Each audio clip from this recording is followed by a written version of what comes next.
బాబుని వాదించలేకుండా విఠల్ గారు మీ ఒపీనియన్ ఏంటి? మధ్యవర్తిత్వంతోనో లేదంటే కూర్చొని మాట్లాడుకొని పంచాయతీలు వద్దు, పరిష్కారమే ముఖ్యం అని చెప్పేసి సీఎం రేవంత్ రెడ్డి గారు అంటున్నారు. ఈ అంశానికి సంబంధించి రెండు రాష్ట్రాల మధ్య నెలకొన్న ఈ జల వివాదానికి సంబంధించి పరిష్కారం దొరకాలంటే ఎలా ఉండాలి, ఎలా ముందుకెళ్లాలని మీ ఒపీనియన్? ఇప్పుడు మీకు అక్కడ ఉన్నటువంటి ఇద్దరు ప్యానల్ పెద్దలకి, చరణ్ గారికి, సుమిత్రకి అండ్ హెచ్ఎంటీవీ వీక్షకి గుడ్ మార్నింగ్ తెలియజేస్తూ, ఇవాళ కేంద్ర ప్రభుత్వ విధానం కూడా అదేమ్మా. కేంద్ర ప్రభుత్వం కోరుకుంటుంది కూడా కాదే, కేంద్ర ప్రభుత్వమే కాదు, సుప్రీంకోర్టు కూడా చాలా స్పష్టంగా చెప్పింది, మీరు రెండు రాష్ట్రాల మధ్యలో సుహృద వాతావరణంలో చర్చలు జరగాల, సమస్యను పరిష్కరించుకోండి అని కోర్టుకు వెళ్తే వాళ్ళు కూడా చెప్పింది అదే. ఈ చర్చల ఈ పరిష్కారానికి కేంద్ర ప్రభుత్వం ద్వారా అనేక మార్గాలు ఉన్నాయి. మనకు విభజన చట్టమే ఉంది,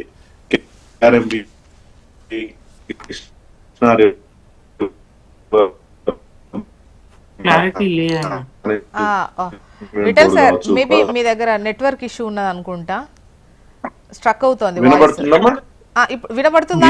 క్లియర్ గా ఉంది ఇప్పుడు. ఓకేమ్మా, ఓకే సార్, డన్, మాట్లాడండి.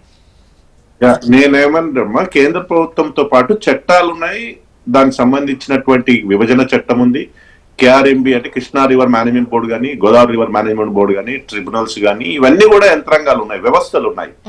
వీటి ద్వారా సమస్య పరిష్కరించుకోవడానికి అనువైన వాతావరణం ఉంది. అన్నిటికి మించి రెండు రాష్ట్రాల ఉన్నతాధికారులు, ఉన్నత నాయకత్వం అంటే ముఖ్యమంత్రుల స్థాయిలో చర్చలు జరిగితే సమస్య పరిష్కారం దూరం ఏం లేదు. ఇవాళ చాలా సందర్భాల్లో మనం మాట్లాడుతుంటాం, ఒకవైపు ఏమో సముద్రంలో నీళ్లు ప్రతి సంవత్సరం వేల టీఎంసీలు కలుస్తాయి. గోదావరిలో దాదాపు యావరేజ్ గా 2000 టీఎంసీలు పర్ యానం మనం నిరుపయోగంగా సముద్రంలో కలిసే వాతావరణం ఉంది. అదే విధంగా కొన్ని సందర్భాల్లో కృష్ణాలో కూడా 500 నుంచి 1000 టీఎంసీలు సముద్రంలో కలిసే అవకాశం ఉంది. అంటే ఇప్పుడు కేటాయింపులు అనేది ఉమ్మడి రాష్ట్రంలో జరిగినప్పటికీ కూడా ఇప్పుడు ఉన్నటువంటి కేటాయింపులు వాడుకుంటూనే కొత్తగా ట్రిబ్యునల్ ఉంది, ట్రిబ్యునల్ నుంచి వచ్చే కేటాయింపుల్ని చట్టబద్ధంగా తీసుకుంటూనే ఈ రెండు రాష్ట్రాల మధ్యలో చర్చలు జరిగితే మంచిదే. కానీ ఈ చర్చల యొక్క ఎజెండా ఏందనేది ఇంపార్టెంట్. ఆ చర్చల ఎజెండా ఏంటి? ఇవాళ పోలవరం పైన చర్చ చేయడానికి దాదాపు 200 టీఎంసీలు తీసుకెళ్తున్నటువంటి ఆంధ్రప్రదేశ్ పోలవరం పైన చర్చ చేయడానికి సిద్ధంగా ఉందా? 90 టీఎంసీలు పాలమూరు రంగారెడ్డికి నీళ్లు ఇవ్వడానికి సిద్ధంగా ఉందా? అదేవిధంగా శ్రీశైలం వాటర్ ని మన తెలంగాణకు మనం వాడుకోవడం లేదు, వాడుకోవడానికి సిద్ధంగా ఉందా? అదే చాలా ఉన్నాయి. ఇప్పుడు మనకు ఆల్మోస్ట్ ఒక 50 నుంచి 100 టీఎంసీలు కూడా కృష్ణా నదిలో వాడుకోవడం లేదమ్మా తెలంగాణ వరకు. నారాయణసాగర్ లెఫ్ట్ కెనాల్ కొన్ని సీజన్ లో వస్తుంది, రైట్ కెనాల్ ఏమో 365 days ఓపెన్ ఉంటది, లెఫ్ట్ కెనాల్ లో కొన్ని రోజులే ఓపెన్ ఉంటది. శ్రీశైలంలో అసలు నీళ్లు వాడుకోవడానికి వీల్లేదు, అది ఇరిగేషన్ ప్రాజెక్ట్ కిందనే మనం చూడలేము దాన్ని. సో అయినా సరే పోలవరం నుంచి నీళ్లు తీసుకెళ్తున్నారు. ఈ చర్చల ఎజెండాను రాష్ట్ర ప్రభుత్వం ముందు పెట్టి, ప్రజల ముందు పెట్టి, విజ్ఞులైన మేధావులమైన అవసరమైతే ఆల్ పార్టీ మీటింగ్ పెట్టి అందరి అభిప్రాయాలు తీసుకొని ఆ ఎజెండాను తయారు చేసుకొని ఆంధ్రప్రదేశ్ ప్రభుత్వంతో చర్చించుకుంటే మంచిది, చాలా సంతోషం, సమస్య పరిష్కారం అవుతే.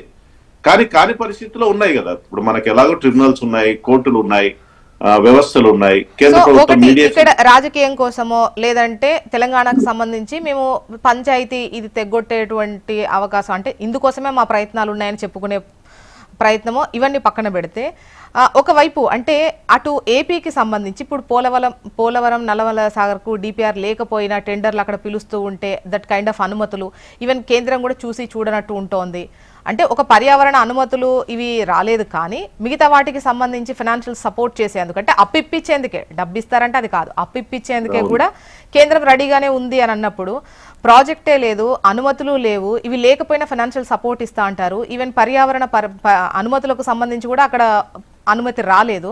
బట్ ఇక్కడ కేంద్రం ఇప్పుడు ఇద్దరిని ఒకేలా చూసినప్పుడు, తెలంగాణ ఏపీని చూసినప్పుడు ఎందుకు మిన్నకుండిపోతోంది అంటే అక్కడ కూటమి సర్కార్లో బీజేపీ ఉండడం వల్లనేనా? ఇక్కడ బీజేపీ నేతలు మాట్లాడతారు, డౌటే లేదు.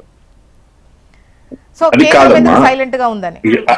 కేంద్రం ఎప్పుడు పెద్దన్న పాత్ర పోషిస్తుందమ్మా. మన ఇప్పుడు సరే వాళ్ళ బాబు గారు చంద్రబాబు నాయుడు గాని జగన్ ఏమో పోలవరంలో రోజుకు 40,000 అంటే 40,000 క్యూసెక్ నుంచి 80,000 క్యూసెక్ నుంచి 8 నుంచి 10 టీఎంసీలు నీళ్లు తీసుకుపోతున్నాడు. ఈ దశాబ్ద కాలంలో జరిగింది కదా. ఇవాళ చంద్రబాబు నాయుడు ఏం చేస్తున్నాడు? పోలవరం నుంచి నల్లమల్ల సాగర్ కి నీళ్లు మళ్లించే ప్రయత్నం చేస్తున్నాడు. అంటే పోలవరం నుంచి అక్కడ దాదాపు 300 టీఎంసీలు స్టోరేజ్ చేసుకుని అక్కడ అంత అవసరం లేదు వాళ్ళ వాడుకోవడం కాబట్టి నల్లమల్ల సాగర్ కి నీళ్లు ఎత్తిపోతలు తీసుకుపోవడానికి ప్రయత్నం చేస్తున్నాడు. అంటే అటు రాయలసీమకి దక్షిణ ఆంధ్రప్రదేశ్ కి నీళ్లు ఇవ్వడానికి వాళ్ళ యొక్క విజన్. మరి మన విజన్ ఏమైంది? నేను అన్నది అదే. ఇప్పుడు ఇక్కడ ఈ ప్రాజెక్టులని కట్టుకోవడానికి బుల్డోజ్ చేయడానికి కొన్ని సందర్భాలు అనుమతులు ఉంటాయి, కొన్నిసార్లు అనుమతి లేకుండా కూడా మనం బుల్డోజ్ చేయొచ్చు రాష్ట్ర బడ్జెట్ కి వెళ్ళి.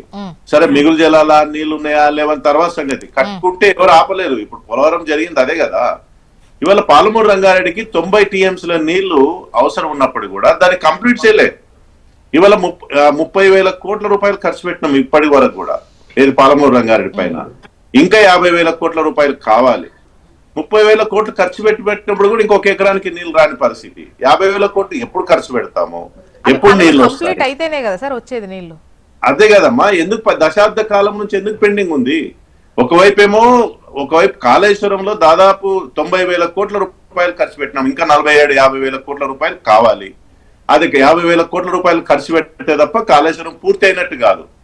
90,000 కోట్లు ఖర్చు పెడితే ఇవాళ వచ్చేది సంవత్సరానికి 1,00,000 ఎకరాలకే. 10 లక్షం వాళ్ళ కాళేశ్వరం లక్ష్యం ఏంటి? 18 లక్షలు, 18 lakhs దాని లక్ష్యం. కాగ్ రిపోర్ట్ ఏం చెప్తుంది? కేవలం 1,00,000 ఎకరాలకు మాత్రమే నీళ్లు అందిస్తున్నారు అనేది చెప్తా ఉంది. అదేవిధంగా పాలమూరు రంగారెడ్డిలో 30,000 కోట్లు పెట్టినప్పుడు కూడా ఒక ఎకరానికి నీళ్లు రాలేదు. ఈ దశాబ్ద కాలంలో ప్రాజెక్ట్ మనం కంప్లీట్ చేసుకోవాల్సి ఉండే. ఇప్పుడు 2 సంవత్సరాలు కూడా ఈ ప్రభుత్వం పూర్తి స్థాయిలో దృష్టి పెట్టాల్సి ఉండే, జరగలేదు. ఇవాళ మన అదృష్టం, భారతదేశంలో తెలంగాణ అదృష్టమైన రాష్ట్రం అమ్మ. గంగా నది తర్వాత కృష్ణా గోదావరి మన రాష్ట్రం నుంచి పారుతుంటాయి ఆంధ్రప్రదేశ్ కి. ఆ నీళ్ళని మనం వాడుకుంటున్నామా? మన పైన ఉన్నాం, మనం వాడుకునే హక్కు ఉన్నప్పుడు కూడా మనం వాడుకోవాలి. మళ్ళీ తీసుకుంటాం.